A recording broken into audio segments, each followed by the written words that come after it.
जय माता दी। आप सभी को शारदीय नवरात्रि के विसर्जन दिवस की ढेरों शुभकामनाएं। प्रिय दर्शकों, आज हम बात करेंगे कि शारदीय नवरात्रि का जो आपने चौकी स्थापित की है उसका विसर्जन कब करना है, कैसे करना है। जो आपने कलश स्थापित किया है उसका क्या करना चाहिए। जिस पात्र में जवारे बोए हैं उनका क्या करना चाहिए। जवारे का क्या प्रयोग है, क्या उपयोग है। कलश में सामग्री डाली थी उसका क्या प्रयोग है, क्या उपयोग है। विसर्जन के लिए शुभ समय क्या रहेगा। क्या नौमी तिथि को विसर्जन कर सकते हैं या दशमी को ही करना आवश्यक है, और दशमी को करना आवश्यक है तो कब करना चाहिए। चौकी कब हटानी है, कैसे हटानी है, क्या विधि है, क्या कोई पूजा आवश्यक है क्या। इस प्रकार से संपूर्ण जानकारी नवरात्रि की चौकी कलश विसर्जन से संबंधित और उसमें चढ़ी हुई वस्तुओं के उपयोग से संबंधित आपको प्रदान की जाएगी। आपसे निवेदन है, यदि वीडियो थोड़ा सा भी उपयोगी लगे तो एक बार लाइक अवश्य कर दीजिएगा। अपने अनुष्ठान की सफलता के लिए, माता का आशीर्वाद प्राप्त करने के लिए कमेंट बॉक्स में लिखिएगा जय माता दी या जय माँ आदिशक्ति। प्रिय दर्शकों, नवरात्रि जिसकी शुरुआत 22 तारीख से हुई थी, 22 सितंबर से, और इस वर्ष 10 दिन के होने के कारण इसका समापन हो रहा है 1 अक्टूबर को। इस प्रकार 10 दिन में इस बार नवरात्रि पूर्ण हो रहे हैं। अष्टमी तिथि 30 तारीख को है, 30 सितंबर को, और 1 को आप कर रहे हैं नवमी। कुछ लोग अष्टमी करते हैं देवी पूजन के लिए, कुछ लोग नवमी करते हैं, कुछ लोग अष्टमी को कंजक बिठाते हैं, कुछ लोग नवमी को बिठाते हैं। अष्टमी को जो कंजक बिठा रहे हैं वो ध्यान दीजिएगा कि विसर्जन जो है कभी भी अष्टमी को नहीं होता है। अगर आपने 9 दिन का अनुष्ठान रखा है, चौकी आदि स्थापित की है, जवारे बोए हैं, खेचड़ी बोई है, कलश स्थापित किया है, तो वह अष्टमी को नहीं उठेगा। उसके उठाने का एक विधान है। उसके उठाने का विधान ये है कि जो भिन्न भिन्न ज्योतिषविद हैं उन्होंने 2 तिथियां इसके निमित्त निर्धारित की हैं और बताई हैं पुराणों में कि या तो इसका विसर्जन किया जा सकता है नौमी तिथि के चौथे चरण में, या फिर इसका विसर्जन करना चाहिए दशहरे वाले दिन अर्थात दशमी तिथि के प्रातः काल पर। ये 2 विधान शास्त्रों में कहे गए हैं, पंचांगों में लगाए गए हैं। इसमें किस दिन कौन सा समय रहेगा, नवमी का चौथा चरण कब रहेगा, ये आपको बताएंगे, और साथ ही दशहरे वाले दिन क्या समय रहेगा विसर्जन के लिए, चौकी आदि उठाने के लिए, ये भी आपको बताएंगे। तो प्रिय दर्शकों, ये 2 मुहूर्त कहे गए हैं शास्त्रों में। इसीलिए जो अष्टमी कर रहे हैं तो आप आज विसर्जन ना कीजिएगा। विसर्जन जो है नौमी के चौथे चरण में या दशहरे के वाले दिन ही करना चाहिए। मुहूर्त की बात करें उससे पहले जानते हैं कि चौकी को हटाना कैसे है, विसर्जन करना कैसे है, और किस वस्तु का क्या उपयोग करना है। आप प्रातः काल उठिए, उठने के बाद विधि विधान से पूजन कीजिए। जैसे आपने 9 दिन पूजन किया था, पूजन की विधि मैंने आपके लिए अपलोड कर दी है, उसको देख लीजिएगा। पूजन करने के बाद जब आप हटाने की बात करते हैं, विसर्जन की बात करते हैं, तो पूजन संपूर्ण करके माता को दंडवत प्रणाम कीजिए। इस दिन आपने पुष्पांजलि अवश्य करनी है। अंतिम दिन की जब पूजा कर रहे हैं आप तो पुष्पांजलि अवश्य करनी है, और पुष्पांजलि के साथ क्षमा याचना अवश्य करनी है, देवी से प्रार्थना अवश्य करनी है। यहाँ भी मैं संक्षेप में बता देता हूँ। हाथ में पुष्प लीजिएगा। अगर आप जब भी चौकी आदि को उठाएंगे हटाएंगे तो पहले विसर्जन आवश्यक है, और वो पुष्पांजलि के बाद ही किया जा सकता है। हाथ में पुष्प लीजिएगा, देवी से निवेदन कीजिएगा कि हे मातेश्वरी, आवाहनम न जानामि न जानामि विसर्जनम पूजम चैवम न जानामि क्षम्यतां परमेश्वरी। हे मातेश्वरी, न हम आपका आवाहन जानते हैं, न पूजन जानते हैं, न विसर्जन जानते हैं। हम तो अज्ञानी जीव हैं। जैसी बन पड़ी है वैसी सेवा हमने आपके श्री चरणों की इन 9 दिनों में की है। जो हमारी छोटी सी बुद्धि है, हे माँ, उसकी समझ के अनुसार हमने उत्तम से उत्तम करने का प्रयास किया है। फिर भी क्योंकि हम साधारण मनुष्य हैं, तो अगर हमसे आपकी पूजा में, इस 9 दिन के अनुष्ठान में कोई जाने अनजाने में गलती हो गई हो, त्रुटि हो गई हो, भूल हो गई हो, तो मातेश्वरी उसके लिए हम क्षमा याचना करते हैं। आप हमें क्षमा कीजिएगा, क्योंकि हमें कुछ आता नहीं है। जैसी बुद्धि आपने दी है उसके अनुसार उत्तम करने का प्रयास किया है। आप हमारी माँ हैं, हम आपके बालक नादान हैं, तो हम पर कृपा करें और हमारी गलतियों को क्षमा करें।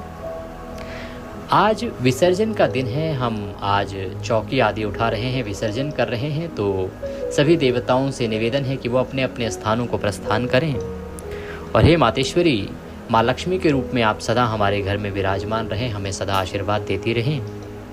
गणेश जी सदा हमारे घर में विराजमान रहें तथा हमें सद्बुद्धि देते रहें, जिससे कि हम सद्कर्मों में लगे रहें। इस समय विसर्जन के समय जाते हुए आपको अर्पित करने के लिए हमारे पास कुछ नहीं है, तन मन धन सब आप ही का है। हमारे पास केवल क्या है, मालती मलकादाति सत्पत्रादि संयुक्तम पुष्पांजलि मया दत्ताम ग्रहणाम परमेश्वरी। हे मातेश्वरी, ये पत्र पुष्प की भेंट है, इसे आप स्वीकार करें और दया का आशीर्वाद प्रदान करें। वह पुष्प माता के चरणों में अर्पित कर दीजिए, हाथ जोड़ के नमस्कार कीजिए, पुरुष जन जो है दंडवत प्रणाम कीजिए। ये आपने अवश्य करना है। अगर अधिक पूजन ना कर पाएँ तो ये कर्म तो जो पुष्पांजलि है और क्षमा याचना प्रार्थना है, विसर्जन इसी प्रकार से किया जाता है। पुष्प आदि अर्पित करके आपने देवी से प्रार्थना की है कि वो अब अपने जो बाकी देवता हैं सभी अपने अपने स्थान को प्रस्थान करें, बाकी देवी अपने अपने स्थान को प्रस्थान करें, पर माँ लक्ष्मी के रूप में मातेश्वरी सदा आपके घर पे विराजमान रहें। क्षमा याचना आदि करने के बाद अब आप चौकी का विसर्जन करेंगे।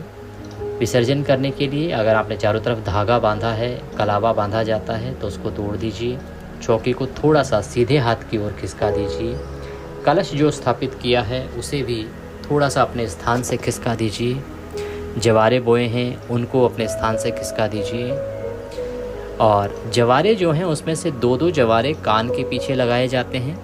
ये प्रांतीय व्यवस्था है, देखिए शास्त्रों में इसका वर्णन नहीं है, तो अगर आपके यहाँ ये प्रथा है तो आप कान के पीछे लगा सकते हैं। प्रसाद रूप में 1-1 जवारा आप स्वयं ग्रहण कर सकते हैं, खा सकते हैं, और 1-2 जवारे आप अपनी तिजोरी में रख सकते हैं, जो बरकत देते हैं ऐसा माना जाता है। बाकी के जो जवारे हैं आप गौ माता को खिला सकते हैं या जल विसर्जित कर देते हैं। ये 2 ही काम कर सकते हैं। पैरों में ना आए, खराब ना हो, इसका ध्यान रखिएगा। ये बड़ी पवित्र चीज़ है, पूजा पाठ की चीज़ है, तो पैरों में नहीं आए और ख़राब ना हो। या तो जल प्रवाहित या तो गाय माता को अपनी आंखों के सामने खिलाइएगा। ये जवारों का निस्तारण है। जो उसका पात्र है वो मिट्टी का रहा होगा, उसमें आप पक्षियों के लिए जल आदि भर के रख सकते हैं, उसमें प्रयोग कर सकते हैं। कलश अगर आपने मिट्टी का स्थापित किया था तो विसर्जन कर दीजिएगा। कलश में जो वस्तुएं हैं उनमें से चांदी का सिक्का अगर आपने रखा था तो उसको अवश्य निकालिएगा और अपनी तिजोरी में रखिएगा, माथे से लगा के। लाल कपड़े में बांध के रखेंगे तो और उत्तम रहेगा। साथ में सुपारी भी रख सकते हैं। बाकी सभी सामग्री जो है वो जल विसर्जित होगी।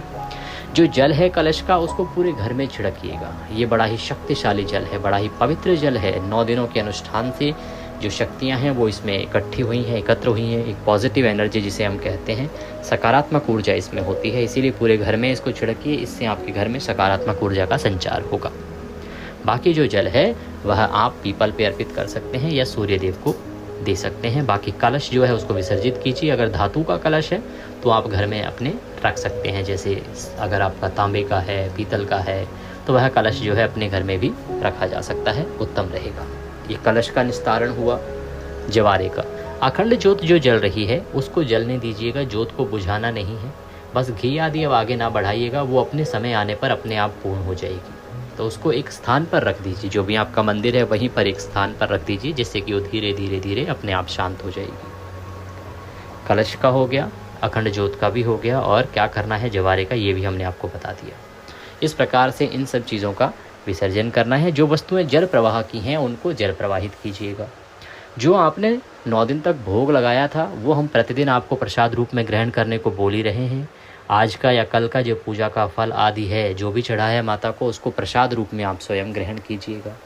प्रतिदिन तांबूल आपने अर्पित किया होगा, पान के पत्ते और लौंग सुपारी आदि को, तो वो सब जो है वो जल विसर्जित होगी। 9 दिन की जो देवी पे चढ़ाई हुई फूल मालाएँ आदि हैं, पत्र पुष्प हैं, वो सब जल विसर्जित आपको कर देने। इस प्रकार से आपने इन सब का विसर्जन करना है और उसके बाद ही आप व्रत पारण करेंगे। ध्यान दीजिएगा, ये पूजन करने के बाद, इसकी विसर्जन की सामग्री को सारा हटाने के बाद ही आप अपने व्रत का पारण करेंगे। नवरात्रि का 9 दिन का आपने व्रत रखा है तो उसका पारण आप इसके बाद ही करेंगे। ये पूजन करके, विसर्जन करके आसन लगा के बैठ जाइए, माँ जगदम्बे का ध्यान कीजिए। हो सके तो किसी ब्राह्मण को भोजन कराइए, दान दक्षिणा आदि दीजिए, और उसके बाद आप अपने व्रत को खोलिए, अपने व्रत का पारण कीजिए। अब बात ये आती है कि विसर्जन करना कब है। 2 नियम हैं, उनके अनुसार शुभ समय क्या रहेगा और शुभ मुहूर्त क्या रहेगा। विसर्जन के लिए, चौकी आदि हटाने के लिए, कलश विसर्जन के लिए। एक चीज़ का और ध्यान रखिएगा, जो कलश के ऊपर हमने श्रीफल रखा था ना, नारियल, उसको आप तोड़ के और प्रसाद के रूप में ग्रहण कर सकते हैं।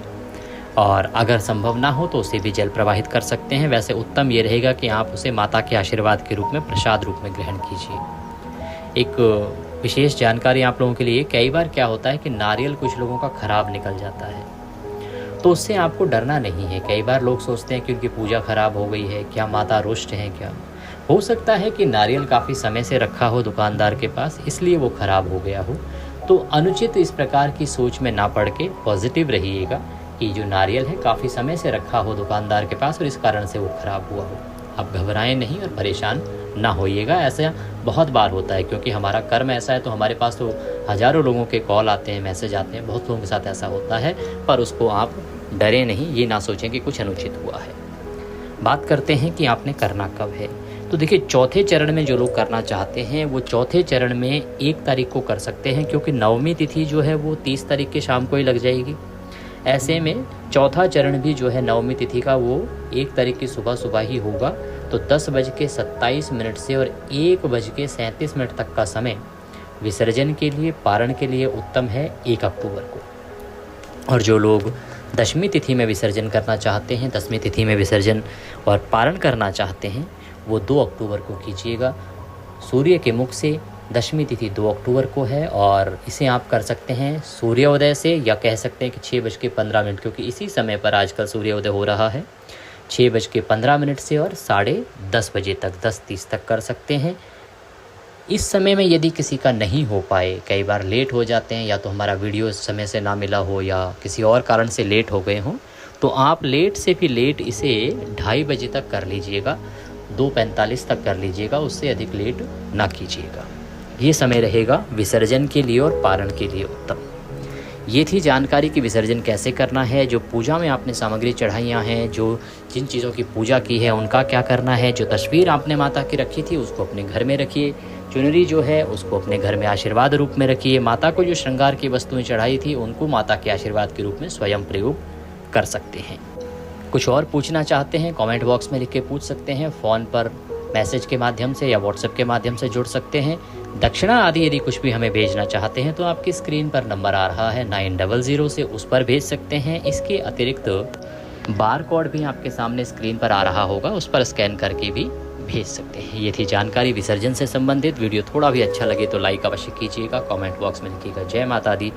चैनल पर नए हैं तो सब्सक्राइब करते जाइएगा, क्योंकि ये एक प्रतिष्ठित ज्योतिष संस्थान का चैनल है, देवभूमि ज्योतिष संस्थान का चैनल है। यहाँ जो भी जानकारी दी जाती है वह ज्योतिष शास्त्र और पंचांग पर आधारित होती है।